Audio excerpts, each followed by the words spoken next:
नमस्कार दोस्तों। Amazing knowledge by अक्की में एक बार फिर से आपका स्वागत है। आज हम कमल, जिसको इंग्लिश में लोटस बोलते हैं, उसके बारे में जानकारी प्राप्त करेंगे। कमल नीलम्बियन न्यूसीफेरा वनस्पति जगत का एक पौधा है जिसमें बड़े और सुंदर फूल खिलते हैं। ये भारत का राष्ट्रीय पुष्प है। फारसी में कमल को नीलोफर कहते हैं। कमल का पौधा पानी में ही उत्पन्न होता है और भारत के सभी उष्ण भागों में तथा ईरान से लेकर ऑस्ट्रेलिया तक पाया जाता है। कमल का फूल सफ़ेद या गुलाबी रंग का होता है और पत्ते लगभग गोल होते हैं। पत्तों की लंबी डंडियों और नसों से एक तरह का रेशा निकाला जाता है जिससे मंदिरों के दीपों की बत्तियां बनाई जाती हैं। कहते हैं इस रेशे से तैयार किया हुआ कपड़ा पहनने से कई तरह का रोग दूर होता है।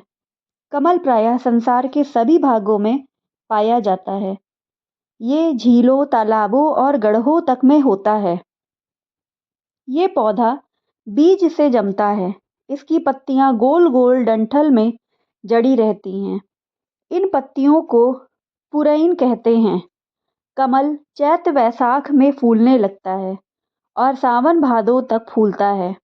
कमल की कली प्रातःकाल खिलती है। पंखुड़ियों के बीच में केसर से घिरा हुआ एक छत्ता होता है। मधुमक्खियां कमल के रस को लेकर मधु बनाती हैं जो आँखों के रोग के लिए उपयोगी होता है। विश्व में कमल की 2 प्रजातियां हैं।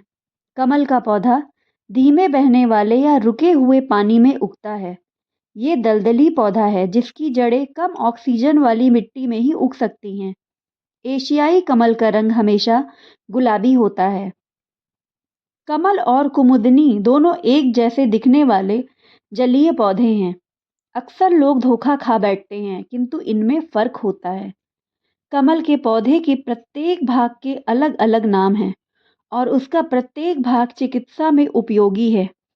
अनेक आयुर्वेदिक, एलोपैथिक और यूनानी औषधियाँ कमल के भिन्न भिन्न भागों से बनाई जाती हैं। भारत की पौराणिक गाथाओं में कमल का विशेष स्थान है। मिस्र देश की पुस्तकों और मंदिरों की चित्रकारी में भी कमल का प्रमुख स्थान है।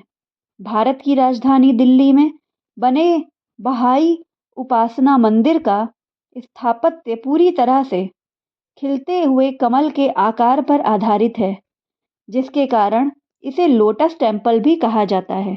धन्यवाद।